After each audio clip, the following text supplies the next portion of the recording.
Be honest, what's the first thing that comes to your mind when you hear 99.2%? Genius, no life, or build different? Everyone sees the number, but no one sees what it actually took to get there. Welcome to the first episode of Champions of the Classroom, where we'll talk about something mark sheet don't show. Today, we have someone who scored 99.2% in CBSE boards, 100% scorer in maths, science, and English. Here, I present to you Shivani Choudhary. Hi, thanks for having me here. Okay, first question, no academics yet. How does it feel like to be the school topper with an aggregate of 99.2%? Did you see that coming? Actually, I felt great. I was expecting good marks, but not that high. So the first time I saw the result, even I had to check twice that it was my result, and it was a wonderful feeling. That's so real, because I feel like people just imagine toppers smiling and saying yeah as expected, but that changes how people think. So what was your friends and family's reaction? They were all really happy. My family was not at all surprised because उनको था कि इतने तो आने ही थे, was kind of. So yeah, like because they have seen me study throughout the year, so they were like, this is all we have expected. Many people think of toppers in a way like they don't have social life, they are so confident all the time. उन्हें तो stress होता ही नहीं, stress नामक चीज़ इनके पास है ही नहीं. What's your reaction to that? I think it's not at all true. Toppers too are human beings. It's just that we don't try to be perfect at everything, but to be consistent at whatever we do, and I think that's what makes a difference. You being the CBSE topper, I need to ask you this. How did you manage it all? The pressure, the academics, the studies?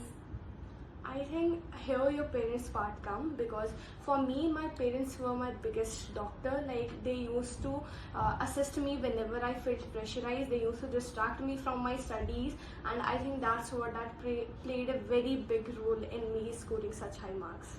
Describe your CBSE board examination experience in 3 words. It was challenging, it was disciplined, and it was rewarding. That's great. There is another myth that toppers don't have a social life. Is that a myth, or do you agree with that? I think it's a myth because I personally used to participate a lot in co-curricular activities, whether be cultural or whether be sports.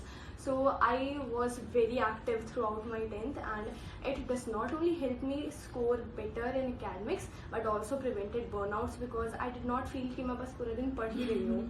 So yeah. Right. So how did you manage your co-curriculars with your academics, like time management? I think having a flexible timetable and organizing your mind, because I'm not someone who can study a whole day, like 8 hours a day. What I used to do is make a to-do list kind of, and then organize at whatever I need to do, and after finishing that I usually had time for hobbies and activities and everything. That's actually very helpful for the student who suffer from time management and are very juggle between their hobbies and academics.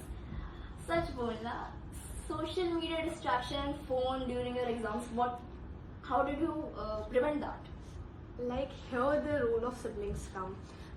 Personally, I don't have any social media apps like Instagram and all, and I have YouTube because I can't delete it.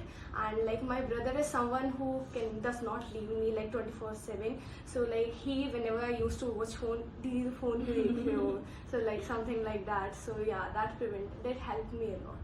Coming to class 11th, what stream have you taken? Humanities. Really, that's new, because there is a conventional mindset that you have to take science, that too after 99.2%. What do you want to become in the future? I want to be a civil servant, and because I'm always interested in how the society works, how the government works, so I want to make my future in that. That's very ambitious. Who motivated you to do that? Any role model? I have, like my father is my role model. He himself is a police officer. So I have seen him contribute towards the society, late nights, early mornings. So I think that's what had motivated me to serve for the society. Let's have a quick academic rapid fire, shall we? Yes. NCRT or reference books? NCRT. Strict timetable or mood-based studying? Mood-based studying. Studying at desk or on bed? Depends on my mood. Silent room or background music? Silent room. Online lecture or self-study?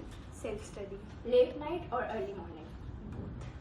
Notes or textbooks? Notes. Help books or PYQs? PYQs. Group study or study alone? Study alone. That's great. Any top 5 tips for our students, especially 10th? Actually, the first thing is that you must focus on your NCRTs, whichever standard you are. They are like the main thing. Then revise regularly whatever you are studying, and then be free. Don't feel pressurized all the time, and be consistent and practice answer writing, because for me, that's what that really helped me score better. That's great. So any last message for our listeners? I would like to say that you must enjoy your 10th. You must not be like, oh my god, I have to study 10 hours a day. Not at all. You must be consistent and dedicated, but should not be pressurized. I think that's all. Maybe 99.2% isn't just about marks. Maybe it's about discipline, doubt, and pressure, but still choosing to show up. Anyways, this was Champion of the Classroom, signing off.